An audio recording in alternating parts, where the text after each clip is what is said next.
Hi everyone, welcome back to grow Malayalam. നിങ്ങൾ Jenga game കളിച്ചിട്ടുണ്ടോ? അപ്പോൾ ഈ ഒരു ഗെയിമിൻ്റെ റൂൾ സിമ്പിൾ ആണല്ലേ. ഇപ്പം ബേസ് സ്ട്രോങ്ങും സ്റ്റേബിളും ആണെങ്കിൽ ടവർ ഒരുപാട് നേരത്തേക്ക് ഉയർന്നു നിൽക്കും. ഇപ്പം ഇതിൽ ഏതെങ്കിലും ഒരു ബ്ലോക്ക് ഷേക്ക് ആയിട്ടുണ്ടെങ്കിൽ ആ ഒരു മൊത്തം സ്ട്രക്ചർ ഇവിടെ ഇടിഞ്ഞു വീഴും. അപ്പം ഇതുപോലെ തന്നെയാണ് എല്ലാ ബാലൻസ് പോർട്ട്ഫോളിയോയ്ക്കും ഒരു ഫൗണ്ടേഷൻ ഉണ്ടാവും, ലാർജ് ക്യാപ് ഫണ്ട്സ്. അപ്പോൾ നിങ്ങൾക്ക് വേണമെങ്കിൽ എന്താണ് മാർക്കറ്റിലെ ട്രസ്റ്റഡ് നെയിം എന്ന് വിളിക്കാം. ഡിപ്പെൻഡബിൾ, സ്റ്റഡി, അതുപോലെ അപ്സ് ആൻഡ് ഡൗൺസിൽ നിങ്ങളുടെ പോർട്ട്ഫോളിയോ ബാലൻസ് ചെയ്യാൻ വേണ്ടി കഴിവുള്ളവർ. അപ്പം ഇന്നത്തെ വീഡിയോയിൽ നമ്മൾ വാല്യൂ റിസർച്ച് അതിൽ മോർണിംഗ് സ്റ്റാർ എന്ന് 5 സ്റ്റാർ റേറ്റിംഗ് ലഭിച്ച 2 ടോപ്പ് റേറ്റഡ് ലാർജ് ക്യാപ് ഫണ്ട്സിനെ കുറിച്ചാണ് സംസാരിക്കാൻ വേണ്ടി പോകുന്നത്. അപ്പം ഏതൊക്കെയാണ് ഇന്നത്തെ ഫണ്ട് എന്നുള്ളത് നമുക്ക് നോക്കിയാലോ. So let's begin today's video.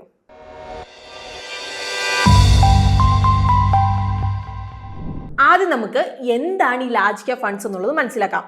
Large cap funds എന്ന് പറഞ്ഞാൽ ഇക്വിറ്റി മ്യൂച്വൽ ഫണ്ട് ആണ്. അപ്പോൾ ഇവരുടെ ടോട്ടൽ അസറ്റിന് കുറഞ്ഞ് 80% ലാർജ് ക്യാപ് സ്റ്റോക്സിലേക്ക് ഇൻവെസ്റ്റ് ചെയ്യണം. ഇപ്പോൾ സെബിയുടെ നിയമപ്രകാരം മാർക്കറ്റ് ക്യാപിറ്റലൈസേഷൻ ബേസിൽ ടോപ്പ് 100 കമ്പനീസ് ആണ് ലാർജ് ക്യാപ് കമ്പനീസ് എന്ന് പറയുന്നത്. അപ്പോൾ ഈ ഒരു 100 സ്റ്റോക്സിൽ നിന്ന് actively manage large cap fund managers അവരുടെ ഒരു സെറ്റ് ഓഫ് സ്റ്റോക്സ് അവർ സെലക്ട് ചെയ്തിട്ട് ഫണ്ടിന്റെ പോർട്ട്ഫോളിയോ അവർ ബിൽഡ് ചെയ്യും.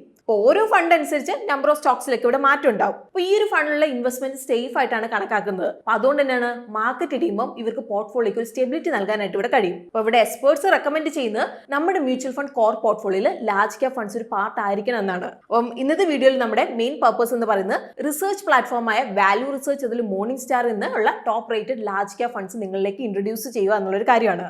പക്ഷേ നമ്മൾ എന്തുകൊണ്ടാണ് ഈ വാല്യൂ റിസർച്ച് അല്ലെങ്കിൽ അത് മോർണിംഗ് സ്റ്റാറിനെയൊക്കെ നമ്മൾ വിശ്വസിക്കേണ്ടത്? ഇപ്പം വാല്യൂ റിസർച്ച് എന്ന് പറഞ്ഞിട്ടുണ്ടെങ്കിൽ ഇന്ത്യയിലെ ടോപ്പ് ഇൻഡിപെൻഡന്റ് റിസർച്ച് ഫേംസിൽ ഒന്നാണ് അവർ. അപ്പോൾ അവർ ഇൻഡിവിജ്വൽസിനും അതുപോലെ ഇൻസ്റ്റിറ്റ്യൂഷൻസിനൊക്കെ ഇൻഡിപെൻഡന്റ് റിസർച്ച് അതുപോലെ അനാലിസിസ് വഴി ശരിയായ ഇൻവെസ്റ്റ്മെന്റ് ഡിസിഷൻ എടുക്കാൻ വേണ്ടിയിട്ട് സഹായിക്കുന്നുണ്ട്. അപ്പം രണ്ടുപേരുടെ ലക്ഷ്യം ഒന്ന് തന്നെയാണ്, അതായത് കറക്റ്റ് ആയതും അതുപോലെ വിശ്വസനീയമായിട്ടുള്ള വിവരം നമുക്ക് തന്നുകൊണ്ട് നമ്മുടെ ഇൻവെസ്റ്റ്മെന്റ് ഡിസിഷൻ സ്മാർട്ട് ആക്കുക എന്നുള്ളൊരു കാര്യമാണ്. അങ്ങനെയെങ്കിൽ നമ്മുടെ പണം നമുക്ക് സ്മാർട്ടായിട്ട് ഇൻവെസ്റ്റ് ചെയ്യാൻ വേണ്ടിയിട്ട് ഇവിടെ സാധിക്കും. അപ്പോൾ നമുക്ക് ഒട്ടും ലേറ്റ് ആക്കണ്ട, ഏതൊക്കെയാണ് 5 star rated top 2 large cap funds എന്നുള്ളത് നമുക്ക് നോക്കാം. അപ്പോൾ ആദ്യത്തെ വരുന്നത് ICICI Prudential large cap fund direct growth ആണ്. രണ്ടാമത് Nippon India large cap fund direct growth ആണ്. ഓരോ ഫണ്ടും നമുക്ക് ഡീറ്റെയിൽ ആയിട്ട് തന്നെ ഇവിടെ നോക്കാം. അപ്പോൾ ആദ്യത്തെ ICICI Prudential large cap fund direct growth ആണ്. അപ്പോൾ ഈ ഒരു ഫണ്ട് 23 മെയ് 2008 ലോഞ്ച് ചെയ്തത്. അതൊരു ഡയറക്ട് പ്ലാൻ ലോഞ്ച് ചെയ്തിരിക്കുന്നത് 1 ജാനുവരി 2013 അപ്പോൾ 31 ജൂലൈ 2025 പ്രകാരം ഫണ്ടിന്റെ AUM വരുന്നത് 71,787.87 കോടിയാണ്. അപ്പം ഇതെന്ന് പറയുന്നത് ലാർജ് ക്യാപ് കാറ്റഗറിയിലെ ഹയസ്റ്റ് ആണ്. അപ്പോൾ ഈ ഒരു ഫണ്ട് മാനേജ് ചെയ്യുന്നത് മിസ്റ്റർ അനീഷ് തവാക്കലി അതുപോലെ തന്നെ മിസ്റ്റർ വൈഭവ് ദുഷാന്ത് ആണ്.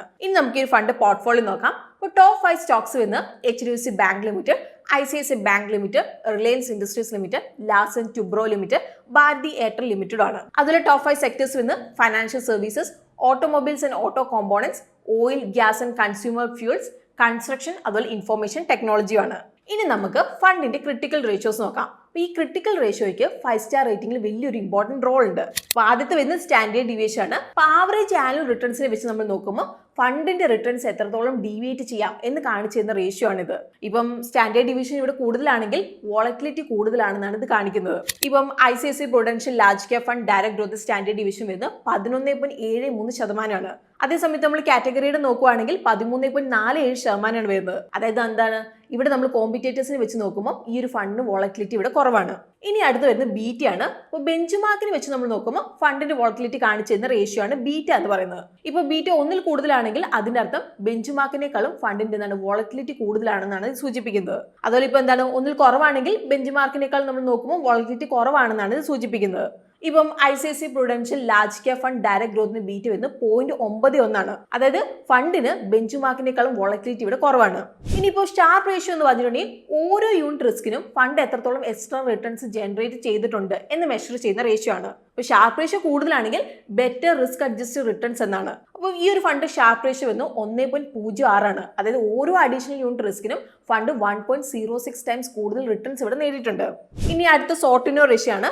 അപ്പോൾ ഇതും റിസ്ക് അഡ്ജസ്റ്റഡ് റിട്ടേൺസ് ആണ് മെഷർ ചെയ്യുന്നത്. പക്ഷേ ഇവിടെ ഡൗൺ സൈഡ് റിസ്ക് മാത്രമാണ് കണക്കാക്കുന്നത്. അപ്പോൾ ഫണ്ട് സോർട്ടിനോ റേഷ്യോ വന്ന് 1.82 ആണ്. അതായത് ഓരോ യൂണിറ്റ് ഡൗൺ സൈഡ് റിസ്കിനും ഫണ്ട് 1.82 ടൈംസ് കൂടുതൽ റിട്ടേൺസ് ഇവിടെ നേടിയിട്ടുണ്ട്.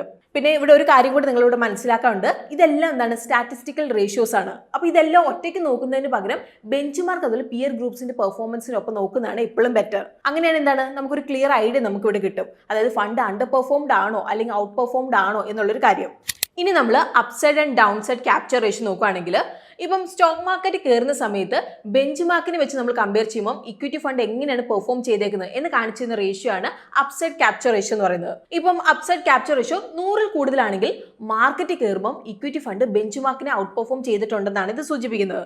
ഇപ്പം ICICI Prudential large cap fund direct ഗ്രോത്തിന്റെ അപ്സൈഡ് ക്യാപ്ചർ റേഷ്യോ 98 ആണ്. അതായത് ഇപ്പോൾ ബെഞ്ച് മാർക്ക് ഒരു 10% കൂടിയാൽ ഫണ്ട് ഇവിടെ 9.8% മാത്രമാണ് കൂടുന്നത്.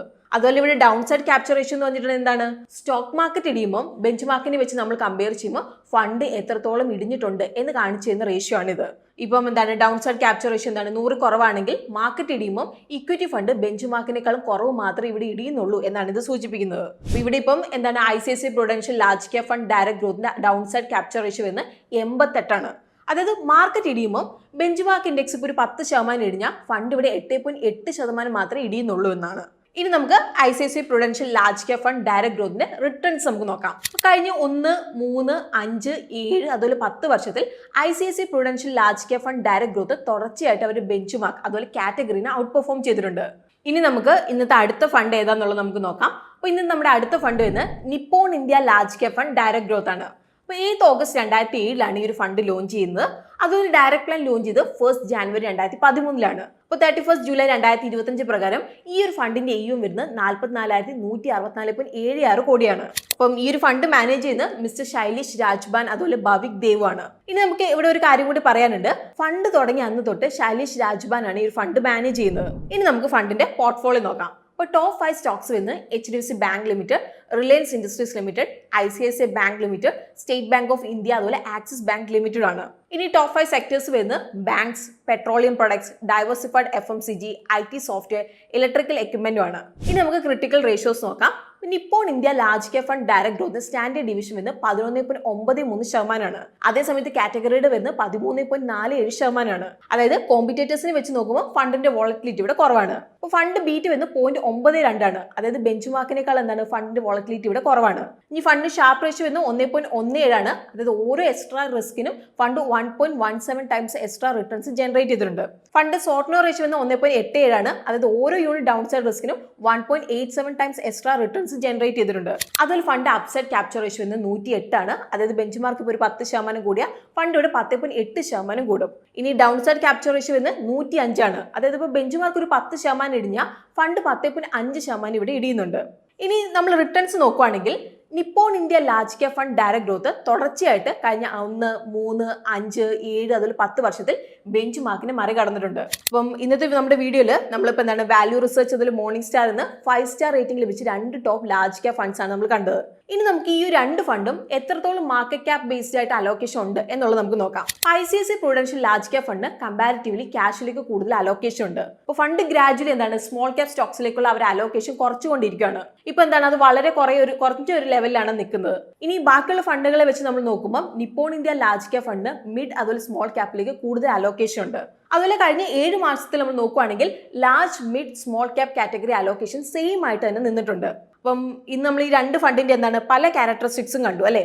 ഇനി നമ്മൾ ഒരു ഇമ്പോർട്ടന്റ് ഫാക്ടർ ഇവിടെ നോക്കാനുണ്ട്. അതാണ് പോർട്ട്ഫോളിയോ ഓവർലാപ്പ് എന്നുള്ളത്. അപ്പം ICICI Prudential large cap fund അതുപോലെ നിപ്പോൺ ഇന്ത്യ ലാർജ് ക്യാപ് ഫണ്ടിൽ എത്രത്തോളം കോമൺ സ്റ്റോക്സ് ഉണ്ട് എന്ന് കാണിച്ചു തരുന്നതാണ് ഈ പോർട്ട്ഫോളിയോ ഓവർലാപ്പ് വഴി നമുക്ക് മനസ്സിലാക്കാൻ വേണ്ടി സാധിക്കും. അപ്പം ഇന്നത്തെ നമ്മുടെ വീഡിയോയുടെ നമ്മൾ തുടക്കത്തിൽ നമ്മൾ പറഞ്ഞു അല്ലേ, ലാർജ് ക്യാപ് ഫണ്ട്സിന് അവരുടെ പോർട്ട്ഫോളിയോയിലേക്ക് ടോപ്പ് 100 സ്റ്റോക്സ് നിന്ന് മാത്രമേ അവർക്ക് സ്റ്റോക്സ് സെലക്ട് ചെയ്യാൻ വേണ്ടി സാധിക്കുള്ളൂ. അപ്പോൾ അതുകൊണ്ട് തന്നെ എന്താണ് ഇപ്പം മിഡ് ക്യാപ്പ് അതുപോലെ തന്നെ സ്മോൾ ക്യാപ്പിനെ വെച്ച് നമ്മൾ നോക്കുമ്പോൾ ലാർജ് ക്യാപ്പിലെ സ്റ്റോക്സിന്റെ എണ്ണം എന്താണ് താരതമ്യം കുറവാണ് അല്ലേ. അപ്പം ഇതുകൊണ്ട് തന്നെ ലാർജ് ക്യാപ് ഫണ്ട്സിന് കൂടുതൽ ഓവർലാപ്പ് ഇവിടെ എന്തായാലും ഉണ്ടാവും. അപ്പം ഇത് നിങ്ങൾക്ക് ഈ ടേബിൾ നോക്കിയിട്ടുണ്ടെങ്കിൽ കാണാം. അപ്പം ഇതിൻ്റെ ഒപ്പം തന്നെ നമുക്ക് കണക്കാക്കേണ്ട വേറൊരു ഫാക്ടറും കൂടി ഉണ്ട്. അതാണ് എക്സ്പെൻസ് റേഷ്യോ എന്നുള്ളത്. അപ്പോൾ ഇവിടെ ICICI Prudential large cap fund direct ഗ്രോത്തിന്റെ എക്സ്പെൻസ് റേഷ്യോ വരുന്നത് 0.85%. അതുപോലെ Nippon India large cap fund ഗ്രോത്തിന്റെ എക്സ്പെൻസ് റേഷ്യോ വരുന്നത് 0.65%. അപ്പം ഇന്ന് നമ്മൾ ഡിസ്കസ് ചെയ്തതിൽ ഏത് ഫണ്ടാണ് നിങ്ങൾക്ക് കുറച്ചും കൂടി ഇൻട്രസ്റ്റിംഗ് ആയിട്ടൊക്കെ തോന്നിയത്? അല്ലെങ്കിൽ നിങ്ങൾ ഓൾറെഡി ഈ ഫണ്ടിൽ ഏതെങ്കിലുമൊക്കെ ഇൻവെസ്റ്റ് ചെയ്യുന്നവരാണോ? അപ്പം അങ്ങനെയെങ്കിൽ നിങ്ങൾക്ക് കമൻസിൽ അത് നമ്മളോട് ഷെയർ ചെയ്യാവുന്നതാണ്. പിന്നെ ഒരു കാര്യം, ഇന്നത്തെ വീഡിയോ നമ്മൾ എഡ്യൂക്കേഷണൽ പർപ്പസിനായിട്ടാണ് കവർ ചെയ്തിരിക്കുന്നത്. ഇതൊരു ഇൻവെസ്റ്റ്മെന്റ് അഡ്വൈസ് അല്ല. അപ്പം ഇന്നത്തെ വീഡിയോ നിങ്ങൾക്ക് യൂസ്ഫുൾ ആയിട്ടുണ്ടാവും തന്നെയാണ് നമ്മൾ വിചാരിക്കുന്നത്. അങ്ങനെയെങ്കിൽ വീഡിയോ ലൈക്ക് ചെയ്യാൻ വേണ്ടിയിട്ട് ശ്രദ്ധിക്കുക. പിന്നെ നമ്മുടെ ചാനൽ കോണ്ടന്റ് ഒക്കെ ഇഷ്ടമാണെന്നുണ്ടെങ്കിൽ ചാനലും കൂടി സബ്സ്ക്രൈബ് ചെയ്യാൻ വേണ്ടിയിട്ട് മറക്കണ്ട. സോ നമുക്ക് പുതിയൊരു വീഡിയോ ആയിട്ട് ഗ്രോ മലയാളം ചാനലിലൂടെ പെട്ടെന്ന് കാണാം. അതുവരെ take care, happy investing and bye from Rincy.